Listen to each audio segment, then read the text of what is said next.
Good afternoon. You can tell that I am at the Backpack Ministry warehouse, and you can see that we have lots of potatoes. Now, I don't know a whole lot about farming, but I am familiar with the process of gleaning.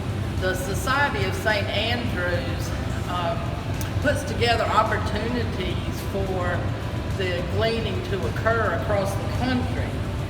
Gleaning is an act of collecting leftover crops from farmers' fields after they have been swept through commercially harvested. It's a practice that's described in the Bible, beginning in Leviticus, the 19th chapter, verses 9 through 10. You read, "When wheat and barley fields were ready to be harvested, some of the grain was allowed to fall to the ground, so that the poor could gather what they needed for provision. Israelite law also required that the corners of the field were not to be harvested. The purpose of the law was to feed the poor, the orphans, the widows, and the strangers. It served as a safety net and resource.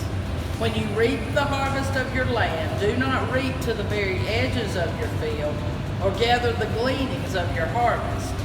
Do not go over your vineyard a second time or pick up the grapes that have fallen. Leave them for the poor and the stranger. I am the Lord your God." Leviticus 19, 9 through 10. This ancient form of recovery and support is making a comeback. And today we have 40,000 pounds of potatoes that will go out into the greater community. We pray God's blessing on those that will receive the harvest. We pray God's blessing on those that will serve. And we pray God's blessing on our world during this pandemic.